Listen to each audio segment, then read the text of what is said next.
મિત્રો, good morning, જય શ્રી કૃષ્ણ, જય સ્વામિનારાયણ. કેમ છો બધા? મજામાં જશો? તો આપણે આવી ગયા છે નીચે પાર્કિંગમાં. પાર્કિંગમાં એટલા માટે આવે છે કે ઘરે લાઇટ નથી. આપણે ઇન્વર્ટર છે પણ એવું સાંભળ્યું છે કે કેટલા વાગે 5 વાગે લાઇટ આવવાની છે ને 2 વાગે આવી શકે ને 5 વાગે આવી શકે સાંજના, એટલે નક્કી નથી ને. એટલે આપણે નીચે વહી આવ્યા અને આખું પાર્કિંગ જો, આ 4 વ્હીલનું પાર્કિંગ છે, આ ખાલી છે આખે આખું. અને આ બાજુની બિલ્ડિંગ વાળા બહુ રૂપિયા વાળા છે. બે બાજુની 2 બિલ્ડિંગ છે, સાઈડમાં 9 અને 10. 9 વાળા તો બહુ રૂપિયા વાળા, કેમ કે આખું પાર્કિંગ ભર્યું બહાર પડી છે થપ્પા ને થપ્પા. પણ 4 વ્હીલ અહીંયા સુરત હોય ને તો એ નકરી રેજસ ખાતી હોય જો પાર્કિંગમાં પડી ઉપરથી જો બોમ્બ ફૂટો અહીંયા. એ તો કેમ કે છે ને આ કોઈ લિફ્ટ તો ચાલુ છે ને, એટલે વસ્તુ કઈ નીચે ઉતારવી હશે તો આમ જ કરવાનું રહેશે. 5મા માળ વાળા ને 4થા માળ વાળા જો ઉપર રહી તો ગરમીના બફાઈને મરી જાય, અને જો નીચે ઉતરે ને તો 5 માળના દાદર ઉતરવા તો ઠીક છે, ચાલો ઉતરાય તો જાય, પણ આપણાથી ચડવાની તેવડ રહે નહીં, એટલે કોઈ ઉતરે એમ નથી. ના જો આખું પાર્કિંગ ફૂલમ ફૂલ છે. ગાડીઓ થોડીક વેસી દેવાની છે, કોઈને લેવી જ કહેતો, પણ મારી નથી કોમી, એટલે ન વેચાય ને, એટલે ઘરે ને ઘરે રાખવાની છે. અને વાત એમ હતી કે તો સુરત સિટી હોય બીજું ગમે એ સિટી હોય ને, તમારે જો રોજ આવવા જવાનું થતું હોય ને તો તમારે 4 વ્હીલ લેવાય. 4 વ્હીલનો ઉપયોગ હોય ને તો, બાકી બેસાડી પડી ધૂળ ખાય. શું કેવું તમારું? ધૂળ ખાય એનો વાંધો ન હોય, એ તો ધૂળ તો સાફ થઈ જાય. પણ તમે આમાં જે પૈસા રોક્યા હોય ને, દાદા આવ્યા છો, તમે જે આના પૈસા રોક્યા હોય ને, હા ઈવડે એ પૈસા ઓછા થઈ જાય. આટલા બધા મીટર છે આપણા? હા, તો હોય હતા ને 20 ફ્લેટ છે, તો 20 મીટર હશે ને કે 21 મીટર છે? 21 હોય. એક સોસાયટી નું હોય ને, ને એક લિફ્ટ નું ને એનું બિલ્ડિંગ નું હોય છે કે અમે સોસાયટી મતલબ બિલ્ડિંગ નું. દાદા એવા જય શ્રી કૃષ્ણ. ક્યું ગામ? હા તો એ નહીં, આ તો ઈ નહીં. દાદા તો કોમેડી કરી નાખી કે કેવું ગામ? પીપળવા. તમારું? હામદપરા. હામદપરા. ઈ ક્યાં આવ્યું? યામ આવ્યું. ક્યાં?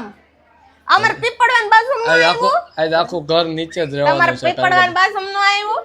આતા જો અડી ગઈ કે વો બટ આવે છે ને તો સાઈડમાં રહી કે ના બા દીકરીને ક્યાં જવું છે? લાઈટ નથી એટલે હું બધે માય જ જાઉં ને, અમે એટલે જ નીચે માય આવ્યા બધા. એ દીકુ બધે લાઈટ નથી એટલે મારી પાસે નથી આવવાનું થતું, મારે નથી થતું ને. દાડા એમને દાદાને પૂછતો તમારું ગામ પીપળવા નહીં? તમારું ગામ તો પીપળવાની દાદા? હે? પીપળવાની તમારું ગામ તો? ના ના, તો બાવા પીપરિયા. બાવા પીપળિયા બાજુમાં આવ્યું, આપણું પીપળવા છે. હા, તમારો અટક કેવી?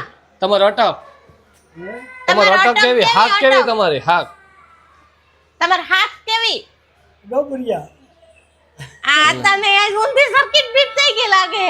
એવું નથી, હવાના દાદા જોડીને 3 થી 4 વખત નીચે આવ્યા. એટલે પટોળિયામાં ડોબરિયા નો થઈ જાય હો, કે લેડીઝ હોય તો કન્વર્ટ થાય. જેન્ટ્સ ની તો એક જ પરમિનન્ટ, જન્મથી મરે ને ત્યાં સુધી એક જ સરનેમ રહે. અમારી ઠીક છે બદલે 2 3 4 5 બદલી શકે. આજ દાદાએ કોમેડી કરી નાખી ને, પણ હવાય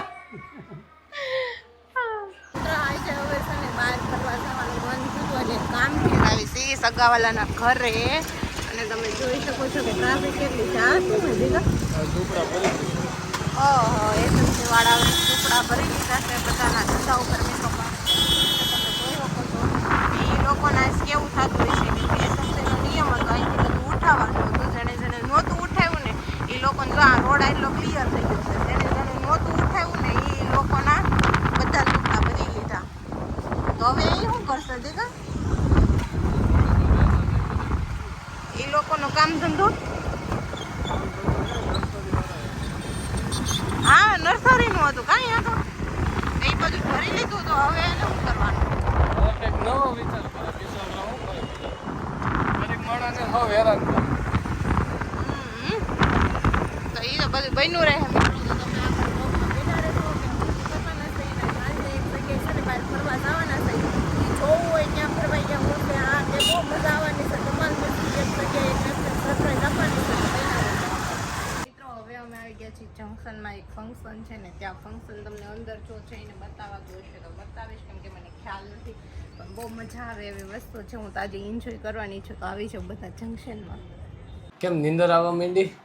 જંકશનમાં આજે ગયા હતા તો તને કેવી મજા આવી?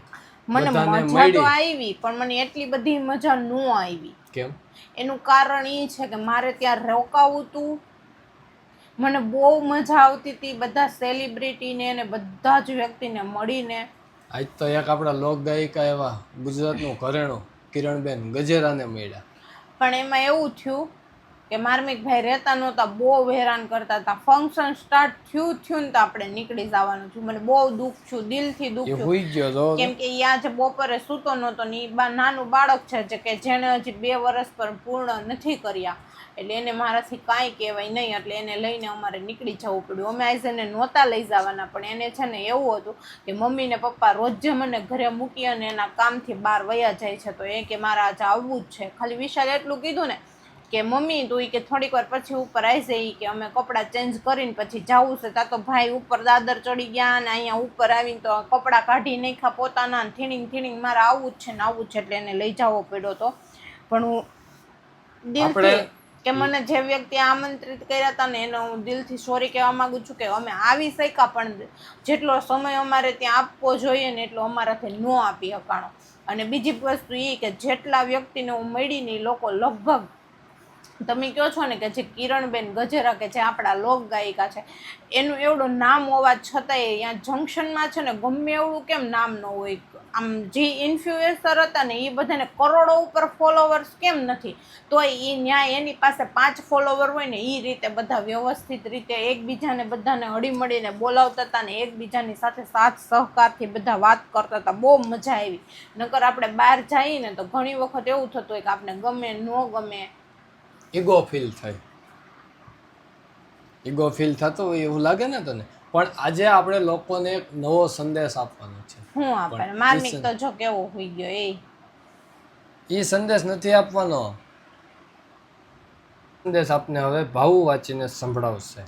અને સંદેશ એ વસ્તુનો છે કે ત્યાંથી હું ગઈ હતી એક મીટિંગમાં, ના મીટિંગમાંથી મને એક આવી પરચી આપવામાં આવી હતી. પહેલી વખત મીટિંગમાં ગઈ હતી ને, બીજી વખત ગઈ હતી, સોરી, બીજી વખત હું મારી મીટિંગમાં ગઈ હતી ને ત્યારે મને આપવામાં આવી હતી. અને રોજ જે આપણે સૂતા પહેલાં અને સવારે ઉઠીને જો વચાય તો વાંચવી, નહીં તો રેગ્યુલર કામે ચડી જવું, પણ સાંજે સૂતા પહેલાં જરૂરથી વાંચવાની છે.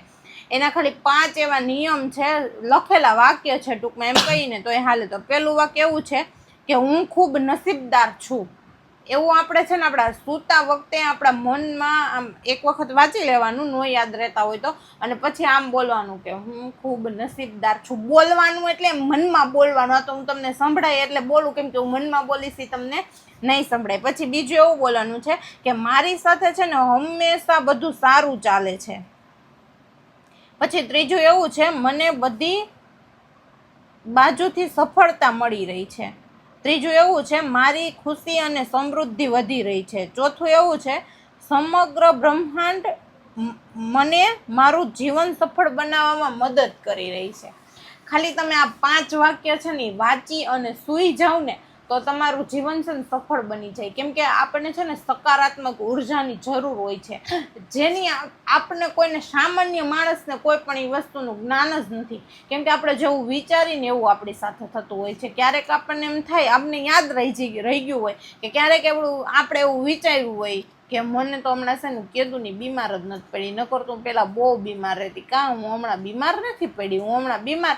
ખાલી તમે એવું મનથી વિચારો ને તો 2 દીમાં તમે બેડ રેસ ઉપર આવી ગયા હોય. તમે ખાલી મનથી કોરોનામાં ખબર છે મિત્રો, જેને કોરોના આવ્યો તો ની એક્સપાયર્ડ અમુક થઈ ગયા હતા, ઘણા છેલ્લા સ્ટેજમાં વયા ગયા હતા, તોય એનું મન છે ને આમ મનોબળ એક પ્રતિબંધ હતું કે હું મરીશ નહીં, ભલે મને કોરોના થયો. કોરોના શું ચીજ છે? એ તો રોગ છે, એ તો દવા પીશે એટલે સારું થઈ જશે, હું બેઠો થઈ જઈશ કે બેઠી થઈ જઈશ. એ લોકો આજે હજી જીવે છે કોરોના થવા છતાંય.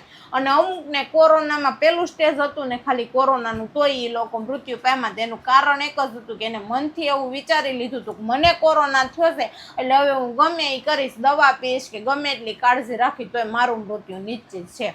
એટલે આપણે છે ને પોઝિટિવ વિચારવાનું ને પોઝિટિવ થિંકિંગ જ રાખવાનું બને ત્યાં સુધી. તમે જેટલું નેગેટિવ વિચારશો ને એટલું બધું નેગેટિવ થાય તમારે. યારે શું કેવું વિશાલ તમારું આ વાત ઉપર? તો હાલો આ વાત ઉપરથી આપણે આ સંદેશ વાંચીને સુઈ જાય. Good night. ગુડ નાઇટ બધા મિત્રોને.